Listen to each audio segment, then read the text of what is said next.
Justice یحییٰ آفریدی نے جو کہ چیف جسٹس پاکستان ہے، انہوں نے فوری طور پر ایک اعلیٰ ترین حکومتی قانونی شخصیت کو بلوایا اور ان کو بلوا کے کہا کہ میرا پیغام ریلیونٹ کوارٹرز میں یعنی کہ متعلقہ حلقوں میں پہنچا دیں۔ 2 سطری پیغام تھا۔ ایک کہ ہم عدالت کو وہ کورٹ نہیں بنائیں گے جہاں پر روز منسٹرز بلائیں اور سیکرٹریز بلائیں ہوں، ہم ویسے عدالت نہیں چلائیں گے، لیکن ایٹ دا سیم ٹائم اب کوئی ایجنسی عدالت کے اندر مداخلت بھی نہیں کرے گی، وہ بھی اب ٹالریٹ نہیں ہوگی، یہ پیغام پہنچا دیں۔ اور تیسری چیز انہوں نے پھر یہ کی کہ انہوں نے پھر اجلاس بلا لیا سپریم جوڈیشل کونسل کا 8 نومبر کو۔ اب سپریم جوڈیشل کونسل میں آپ کو پتا ہے چیف جسٹس یحییٰ آفریدی چیئرمین ہوں گے، ان کے ساتھ جسٹس منصور علی شاہ اور جسٹس منیب اختر ہیں۔ اس کے علاوہ بلوچستان ہائی کورٹ کے چیف جسٹس ہیں اور اسلام آباد ہائی کورٹ کے چیف جسٹس عامر فاروق ہیں۔ یہاں پر اب یہ امکان ہے کہ وہ ان ججز کی شکایت کو ٹیک اپ کریں گے اور چیزیں اس روشنی میں بھی آگے چل سکتی ہیں، جو میسج بہت اسٹرانگ ہے۔ اور اس میسج کو ویل ریسیو کرتے ہوئے اب عدالت سے آپ کو پتہ ہے کہ پچھلے دنوں جب عمران خان صاحب سے ملاقات نہیں کروا رہے تھے تو جو جسٹس اعجاز اسحاق خان ہیں انہوں نے کہا کہ پھر عمران خان کو آپ اسلام آباد ہائی کورٹ لے آئیں، اور پھر سوری کرتے وفاقی حکومت، پنجاب حکومت اور اڈیالہ جیل کی انتظامیہ بھاگ گئی۔ انہوں نے کہا کہ نہیں جی ہم جیل میں ملاقات کروا دیتے ہیں۔ اب جسٹس اعجاز اسحاق خان نے، جو کہ پاکستان کے ایک نامور فوجداری کے وکیل تھے، مرحوم سردار اسحاق خان ان کے بیٹے ہیں، تو انہوں نے جسٹس اعجاز اسحاق خان نے اب فیصلہ دیا ہے، ٹھیک ہے، اور فیصلہ بھی عمران خان صاحب کی پٹیشن پر دیا ہے، سابق وزیر اعظم ہے، جس میں انہوں نے کہا کہ پریزن رولز میں جو 265 شک ہے، جس کے مطابق جیل میں کسی قسم کی بھی سیاسی گفتگو کے اوپر پابندی ہے، انہوں نے کہا کہ یہ پریزن ایکٹ 1894 سے متصادم ہے اور یہ اس لیے نہیں ہو سکتی، اس کو انہوں نے ہٹا دیا ہے، ٹھیک ہے۔ اور بات یہی نہیں رکی، جسٹس یحییٰ آفریدی بھی یہاں نہیں رکے، ٹھیک ہے۔ انہوں نے، آپ کو یاد ہے حسنات ملک صاحب نے ایک خبر دی تھی کہ جسٹس منصور علی شاہ کا جو ریسرچر ہے وہ ڈیپوٹیشن پہ تھے، لاہور ہائی کورٹ سے ان کے ساتھ آئے تھے، تو چیف جسٹس قاضی فائز صاحب جو اس وقت کے تھے انہوں نے ان کو واپس بھیجا تھا۔ یہ خبر کی تصدیق خود چیف جسٹس نے، قاضی فائز صاحب نے جو اس وقت کے چیف جسٹس تھے، انہوں نے کورٹ روم میں کی۔ انہوں نے کہا ان کو ٹائم سپر وغیرہ ڈیپوٹیشنز کو میں نے واپس بھیج دیا، ایک جسے کہتے ہیں جھوٹے شخص نے سٹوری کر دی فلان یہ وہ حسنات ملک صاحب کو ٹارگٹ کر رہے تھے۔ اندازہ کیجیے پاکستان کے one of the most credible journalist کو قاضی فائز صاحب ٹارگٹ کر رہا تھا، تو اس سے حسنات ملک صاحب کا قد بڑھا کہ اگر قاضی کسی کی برائی کر رہا ہے تو اس کا مطلب ہے وہ واقعی کچھ ہے، وہ واقعی کوئی قابل صحافی ہے، واقعی کوئی حق سچ پہ کھڑا ہوا انسان ہے، ٹھیک ہے۔ کیونکہ اب تو لائن ہی بڑی کلیئر ڈرا ہو چکی تھی کہ قاضی جس طرف کھڑا ہو لائن کے، قاضی فائز صاحب آپ آنکھیں بند کر کے لائن کی دوسری طرف کھڑے ہو جائیں، آپ درست سمت پہ کھڑے ہوں گے۔ تو اب اس سٹوری کا جو آؤٹ کم تھا وہ تو سب کو پتہ چل گیا کہ واقعی جسٹس منصور علی شاہ کے ریسرچر نکالے گئے ہیں سپریم کورٹ سے، لیکن اب 28 جولائی کا جسٹس قاضی فائز صاحب کا انتظامی فیصلہ ریورس کر کے چیف جسٹس یحییٰ آفریدی 3 ریسرچرز کو واپس لائے ہیں، سینئر سول جج ظفر اقبال کو، سول جج حسن ریاض کو، سول جج وقاص علی مظہر کو، اور انہی میں جسٹس منصور علی شاہ کی بھی ٹیم ہے۔ یہ ایک بڑا ہی سگنیفیکنٹ سٹیپ ہے، یعنی کہ وہ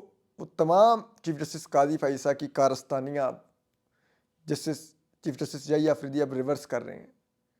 کالعدم قرار دے رہے ہیں. چیف جسٹس قاضی فیصل کھڑے نہیں ہوئے تھے اسلام آباد ہائی کورٹ کے ججز کے ساتھ, چیف جسٹس جائی آفریدی پہلے دن نہیں کھڑے ہو گئے. حالانکہ یہی چیف جسٹس قاضی فیصل تھے کہ جب وہ چیف جسٹس نہیں بنے تھے تو ان کو جا کے اسلام آباد ہائی کورٹ کے ان 6 ججز نے ملاقات کر کے آگاہ کیا تھا کہ ہمارے ساتھ ایجنسیاں کیا کر رہی ہیں. لیکن چیف جسٹس قاضی فیصل نے حلف لینے کے بعد ان سے ملاقات نہیں کی, ان سے پوچھا نہیں کہ جب یہ ملاقات کرنے گئے تھے تو ان کو کہا تھا کہ ابھی تو میں چیف جسٹس نہیں ہوں, میرے پاس تو کوئی اختیار نہیں ہے, میں کچھ نہیں کر سکتا. یہ ڈرامہ شروع کر دیا تھا. اور جب چیف جسٹس بن گئے تو فروری تک نہیں پوچھا کہ آپ نے مجھے آ کے شکایت کی تھی, دوبارہ تو نہیں ایجنسیوں نے آپ کو ہراساں کیا. یہاں تک کہ جب ان ججز نے خط لکھ دیا تو اسی چیف جسٹس ہاؤس میں جہاں پہ چیف جسٹس جائی آفریدی نے ملاقات کی ہے, چیف جسٹس قاضی فیصل نے ان 6 ججز کو جسٹس عامر فاروق کے ساتھ بلوایا, ان کے ساتھ انتہائی بدتمیزی کی, ان کے موبائل ان کو کہا باہر رکھو. ایک جج نے تب کے کہا کہ ہم کیا آپ کی ویڈیو ریکارڈ کریں گے, آڈیو ریکارڈ کریں گے, تو کہا نہیں موبائل باہر رکھو. ان کو بار بار یہ پوچھتے رہے کہ کس نے یہ خط لکھا ہے, تم میں سے یہ خط لکھا ڈکٹیٹ کس نے کیا ہے, یہ کس نے ڈرافٹ کیا, مجھے وہ بتاؤ. ٹھیک ہے, اور یہ اور وہ اور سب کچھ کرتے رہے. ٹھیک ہے, 6 مہینے بعد بھی وہ یہ کر رہے تھے, جبکہ جسٹس جائی آفریدی نے چیف جسٹس, حالانکہ ان کے پاس یہ شکایت براہ راست نہیں آئی تھی, انہوں نے پہلے دن چیف جسٹس بنتے سار انہوں نے 6 ججز کو بلا کے کہا کہ آپ بتائیے کیا کرنا ہے. ٹھیک ہے, تو اس کے بعد حکومت کی جو نیندیں حرام ہوئی ہیں اس میں اب ذرائع بتا رہے ہیں کہ ایک اہم اور بڑی قانونی شخصیت, حکومتی قانونی شخصیت, اس نے بعض عدالتی شخصیات سے دن میں 3 ملاقاتیں بھی کی ہیں, اور ان ملاقاتوں میں آئینی بینچ بھی زیر بحث آیا. اور اب یہ حل نکالا جا رہا ہے کہ آئینی بینچ کس طرح سے بنے کہ اگر اس میں جسٹس منصور علی شاہ بھی ہوں, جسٹس جائی آفریدی میں جسٹس منصور علی شاہ تو قبول ہی نہیں ہے, جسٹس جائی آفریدی بھی ہوں, تو اسٹیبلشمنٹ اور حکومت اب یہ چاہتی ہے کہ اس میں کچھ ایسی گیم کی جائے کہ چیف جسٹس جائی آفریدی کے پاس میجورٹی نہ ہو, میجورٹی وہی لسٹ ہو جو اسٹیبلشمنٹ لے کے پھر رہی ہے کہ یہ ججز آئینی بینچ میں آئیں گے. ٹھیک ہے, تو اب وہ سارا گمک کیا جا رہا ہے. دوسری طرف اب آج سینٹ کی جو کمیٹی ہے اس سے ججز کی تعداد بڑھانے کا بل منظور کروا لیا گیا. ٹھیک ہے, قائمہ کمیٹی سے ابھی سینٹ میں پیش ہوگا اور پھر پارلیمنٹ میں پیش ہوگا, اور اس میں یہ کہا گیا کہ ججز کی تعداد 25 کی جائے گی. ٹھیک ہے, اور وہاں پہ سینیٹر کامران مرتضیٰ JJF کے بار بار کہتے رہے کہ ایک نیا چیف جسٹس آ گیا ہے, جسٹس جائی آفریدی, ان سے ایک دفعہ مل کے پوچھ لیں کہ ان کو کیا لگتا ہے سپریم کورٹ میں کتنے ججز چاہیے ان کو, تو اتنی ججز کی تعداد بڑھانے کا بل یہاں پر ہم بنا لیتے ہیں. تو ان کی نہیں سنی گئی حکومتی جو سائڈ تھی, انہوں نے کہا کہ نہیں جی نہیں, بس ہم نے کرنا ہے, ابھی کرنا ہے. تو یہ 25 کرنے کے پیچھے وجہ یہ ہے کہ ان کی یہ اسسمنٹ ہے کہ چیف جسٹس جائی آفریدی کے پاس اس وقت سپریم کورٹ میں 12 ججز کی اکثریت ہے جو ان کے ساتھ کھڑے ہیں. 7 ججز ایڈ ہاک ملا کے ان کو لگتا ہے کہ شاید ان کے ساتھ نہیں ہے. اب یہ 25 تعداد کر کے یہ کرنا چاہ رہے ہیں کہ ٹوٹل ججز ہو جائیں گے 27, اور اس میں یہ کرنا چاہ رہے ہیں کہ ہر صوبے سے 2 ججز ہوں گے, اور ان کا ٹارگٹ یہ ہے کہ 27 ججز کی صورت میں, یعنی کہ 2 ایڈ ہاک ججز اور 25 کنفرم ججز, 27 میں سے 15 ججز جسٹس جائی آفریدی کے ساتھ نہیں ہوں گے, اور 12 ججز ساتھ ہوں گے, تو جسٹس جائی آفریدی آؤٹ نمبر ہو جائیں گے چیف جسٹس کے طور پہ, اور پھر یہ وہاں پر بھی اپنی مینوورنگ مزید کامیابی سے کر سکیں گے. یہ سارا کھیل ہے جو اب اس ملاقات کے تناظر میں ہو رہا ہے. ٹھیک ہے, اور اب حالت یہ ہے کہ اب قانون سازیاں, اب دیکھیے نا, اب ایک اگر عوام کی نمائندہ پارلیمنٹ نہیں آئے گی, اب قانون سازی سنیے, تو پھر وہ عوام کے حقوق کا دفاع بھی نہیں کرے گی۔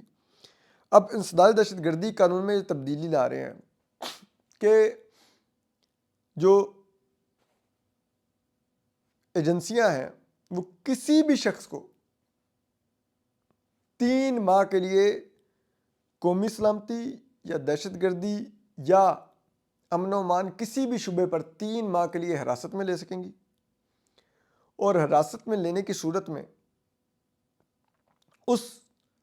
شخص کو ضمانت نہیں 3 ماہ تک ملے گی، اور ایک جے آئی ٹی بنے گی جس میں انٹیلیجنس ایجنسیوں کے، فوج کے، ایس پی رینک کے پولیس کے آفیسر شامل ہوں گے جو کہ اس شخص سے تفتیش کریں گے اور سب کچھ کریں گے، اور 3 ماہ تک وہ زیر حراست رہے گا۔ اب کہا جا رہا ہے کہ یہ آرٹیکل 10A کے مطابق ہوگا یہ سب کچھ، اور اس شخص کو شفاف ٹرائل کا موقع ملے گا۔ بھائی آپ نے 3 ماہ کسی کو کال کوٹڑی میں ڈال دیا اور وہاں پر اس سے تشدد کرتے رہے، جو کچھ کرتے رہے، سب کچھ کرتے رہے، کون سا اس کو شفاف آپ ٹرائل کا حق دے رہے ہیں؟ یہ تو بنیادی حقوق سے متصادم ہے۔ اور سوچئے جب عوام کی منتخب پارلیمنٹ نہیں ہوگی تو ول آف دا پیپل کی وہ نمائندگی نہیں کرتی ہوگی، تو وہ ول آف دا پیپل کا، اپنے شہریوں کا اور ان کے بنیادی حقوق کا تحفظ بھی نہیں کرے گی۔ وہ اداروں کے مفادات کا تحفظ کرے گی، وہ ایجنسیوں کے ٹاؤٹ ہوں گے کہ ایجنسیوں کے مفاد کا تحفظ کریں ہم۔ اور آپ سوچئے کیا پاگل پن کی انتہا ہے کہ آپ پاکستان بھر میں یہ لاگو کر کے اب لوگوں کو اس نام پر اٹھائیں گے۔ آپ نے بلوچستان میں یہ پچھلے کئی سالوں میں کیا ہے، تو آج پورا بلوچستان جل رہا ہے۔ وہاں پر ریاست کی رٹ ہی نہیں ہے، کوئی ریاست کی رٹ ماننے کو تیار نہیں ہے۔ کے پی میں آپ نے جو کچھ ایکس فاٹا ایریاز میں کیا، اس کے بعد آج دیکھیے پی ٹی ایم جرگہ کرتی ہے تو کس قسم کے مطالبات آتے ہیں کہ فوج صوبے سے نکلے۔ اب آپ چاہ رہے ہیں کہ پنجاب اور سندھ میں بھی یہی واضح ہے۔ پچھلے کچھ عرصے میں جو کچھ کیا گیا پنجاب اور سندھ میں، آلریڈی لوگوں میں شدید نفرت پائی جاتی ہے۔ تو اگر آپ لوگوں نے کہ بچے، لوگوں کے باپ، لوگوں کے بھائی، لوگوں کے بیٹے اٹھانے لگ جائیں گے، کسی کا شوہر اٹھا لیں گے، کسی کچھ کریں گے، تو آپ کو کیا لگتا ہے کہ لوگ ہار پہنا رہے ہوں گے؟ اس قسم کی ڈریکولا قانون سازی آپ کر رہے ہیں اپنے شہریوں کے خلاف۔ کیا گیا ان لوگوں کو؟ مجھے تو سوچ کے حیرت ہوتی ہے کہ یہاں پہ لوگوں کا کیا دماغ خراب ہو گیا، کیا کر رہے ہیں یہ؟ تو بہرحال ہم آپ کو اپڈیٹ کرتے رہیں گے۔ اپنا خیال رکھیے۔ اللہ حافظ۔